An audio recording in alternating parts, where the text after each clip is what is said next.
বাংলাদেশের ওপার বাংলার সংখ্যালঘু নির্যাতনকে নিয়ে এসে উনি এখানে সংখ্যালঘু নির্যাতনকে মদত দিচ্ছেন, সরাসরি দিচ্ছেন। আমাদের মমতা ব্যানার্জি কি ভূমিকা পালন করছে এটা দেখাতে একটু কার, কেন আমাদের নওশাদ সিদ্দিকীকে অসীম সরকারের বিরুদ্ধে কেস করতে হবে? তার আগেই তো গ্রেপ্তার করবেন মমতা ব্যানার্জি, কিন্তু পুলিশ মন্ত্রী, তার দায়িত্ব ছিল, তিনি সে দায়িত্ব পালন করেননি। আর আমি অসীম সরকারকে বলতে চাই যে আপনাদের চ্যানেলের মাধ্যমে, আপনি কোথায় পেয়েছেন এই সমস্ত? আপনার দায়িত্ব কি? হরিণঘাটার বিধায়ক, ল মেকার, আপনি আপনার এলাকার উন্নয়ন করবেন, মানুষের অধিকারের কথা বলবেন, মানুষের কাজের কথা বলবেন, শিক্ষার কথা বলবেন, সংস্কৃতির কথা বলবেন, স্বাস্থ্যের অধিকারের কথা বলবেন, তা না বলে আপনি কোরআনে কি গাছে খুঁজতেছেন প্রমাণ করতে পারবেন? আজকে বিশ্বের কোনো ধর্মাবলম্বী মানুষের কোনো ধর্মাচারণ যারা করেন, কোথাও অসাম্প্রদায়িক কথাবার্তা লেখা নেই। কোথা থেকে পেয়েছেন? আমি চ্যালেঞ্জ করছি উনি দেখার, সব ধর্মে, সে হিন্দু বলুন, খ্রিস্টান বলুন এবং মুসলিম ধর্ম বলুন, কোনো ধর্মে কথা লেখা নেই। উনি এটা বলেননি তো যে মুসলিম ধর্মের হাদিসে স্পষ্ট লেখা আছে, যেটা কোনো ধর্মে লেখা নেই, সেটা হচ্ছে যে একটা যদি আমার ধর্মের মানুষ বিধর্মী মানুষও পাশে বসে না খেয়ে থাকে, তাহলে তুমি না খেয়ে তাকে আগে খাওয়াবে, তবে এটাই হাদিসে লেখা আছে। এটা তো বলেন না, কি লেখা আছে? আর উনি যেটা পেলেন সেটা তো উনি তো সেটা বললে প্রমাণ করতে পারলেন না এখনো অবধি। তারপরে ওনাকে বলতে চাই, আজকে সারা ভারতবর্ষের বুকে 25শে ডিসেম্বর কী ঘটনা ঘটিয়েছে বিজেপি?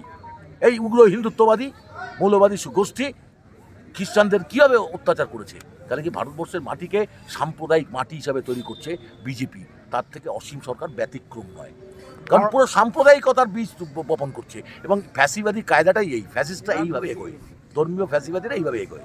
আমরা দেখছি বারংবার ফিরহাদ হাকিম পীরজাদা নওশাদ সিদ্দিকীকে বিজেপির দালাল বলে আখ্যায়িত করছেন, এই বিষয়ে কিছু বলবেন? আর আমি আপনাকে বলি, তৃণমূলের জন্ম কার গর্বে?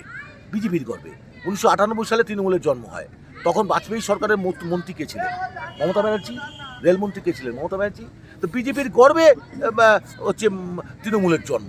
তো বিজেপির দালাল বলছে আমাদের, সেটা উনি প্রমাণ করে দেবো। তাহলে উনি তো বিজেপি, আগে বলুক আমরা বিজেপি, ফিরহাদ হাকিম বলুক আমরা বিজেপি, আর বিজেপির দালালে আইএসএফ আগে বলে নিক। ওনারা যে বিজেপি তার সবচেয়ে বড় প্রমাণ তৃণমূলের প্রতিষ্ঠাতাকে মুকুল রায়। মুকুল রায় নিজেই বলেছে যা বিজেপি তাই তৃণমূল। দেখুন আপনারা খুঁজে বেরোন, ইউটিউব পাবেন মুকুল রায়ের। তার সেই মুকুল রায় আজকে বিজেপিতে। আজকে বিজেপির লোকরা কিন্তু তৃণমূলে আসে, আইএসএফে আসে না। তৃণমূল থেকে বিজেপিতে যায়, দেখবেন আইএসএফে আসে না, সিপিএমে আসে না, কংগ্রেসে যায় না। ওরা খেয়াল করে দেখবেন, ওরা কিন্তু বেছে নেয় ঠিক একদম সাম্প্রদায়িক বিভাজনের দলগুলো নেই। তার থেকে বড় কথা, একমাত্র ভারতবর্ষের রাজনৈতিক দল বিজেপি যেটা নিজে চলে না, চালায় কি আরএসএস। এই আরএসএস কারা? এরা হচ্ছে স্বাধীনতার সংগ্রামের বিরোধী শক্তি। আজকে নিসার আলীর জায়গায় দাঁড়িয়ে, নিসার আলীর এই বাদুরিয়ায় দাঁড়িয়ে, আমি এখানে তিতুমিরের বাদুরিয়ায় দাঁড়িয়ে বলতে হচ্ছে যে আজকে নিসার আলীর কথা কবার ওরা বলে? ওরা কবার নেতাই সোহাজের কথা বলে, ওরা কবার বিনয় বাদল দিনেশের কথা বলে, ওরা কবার আসফাকুল্লাহ খানের কথা বলে, আজকে লালকেল্লায় পতাকাটা কে তুলেছে তার কথা কবার বলে? আর ওদের একটা আরএসএসের বিজেপির একটা নেতার নাম বলুন যারা স্বাধীনতা সংগ্রামী, দেখান একটা নাম বলুন। তাহলে ওরা স্বাধীনতা বিরোধী শক্তি। বাংলাদেশে আজকে যে ঘটনা ঘটছে তারা রাজাকার বাহিনী, যারা এই ঘটনা ঘটাচ্ছে তারাও কিন্তু মুক্তিযুদ্ধ বিরোধী বাহিনী। আর এখানে স্বাধীনতা বিরোধী যুক্ত বাহিনী, এই বাংলাদেশের মুক্তিযুদ্ধ বিরোধী বাহিনী আর আমাদের এপার বাংলার স্বাধীনতা বিরোধী শক্তি এক হয়েছে।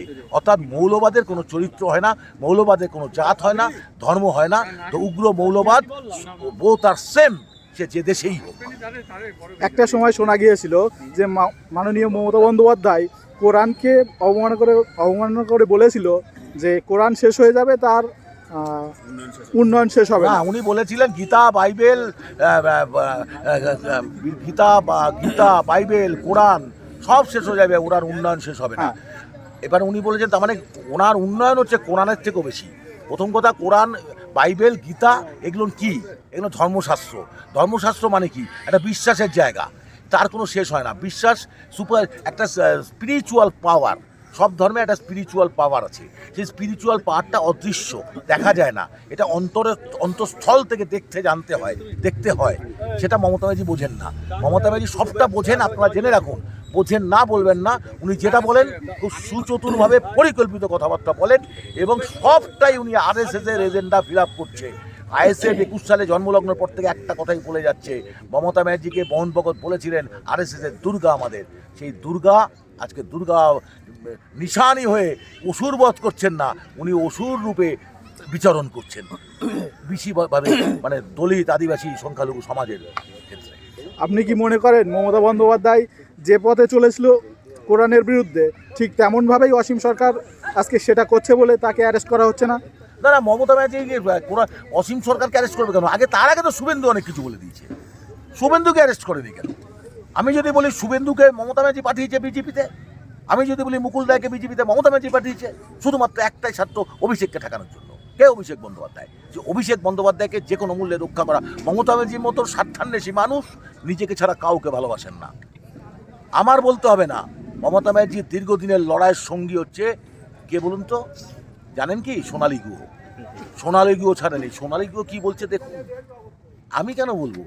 সোনালী গুহই মমতা ব্যানার্জি যখন মাটি রক্ত বাড়ি খেয়েছিল ওই রাইটার্স বিল্ডিংয়ের সামনে, তখন ওই মাথাটা চেপে কিন্তু সোনালী গুহ ধরেছিল। আর সেই সোনালী গুহ আজকে মমতা ব্যানার্জি সম্পর্কে বলছে যে সব টাকার ভাগ মমতা ব্যানার্জি পায়। যেটা রক্ষা করে শুধু, তবু সে আমার বলতে হবে না, এটা সোনালী গুহর কথা। চ্যালেঞ্জ করুক দীপক ঘোষ, মমতা ব্যানার্জির তৃণমূলের প্রথম বিধায়ক রাজারহাটের। সে দীপক ঘোষের বই মমতা ব্যানার্জি সম্পর্কে যা লিখেছেন তাই নিয়ে উনি এখনো মতো কেস করতে পেরেছেন হাইকোর্টে একটাও? মিথ্যাবাদী, একটা মিথ্যাবাদীর মহিলা, এবং আজকে ক্ষমতায় এসছেন এবং ওনাকে মিথ্যাশ্রী উপাধি আমরা ক্ষমতায় এলে দেবো। ধন্যবাদ।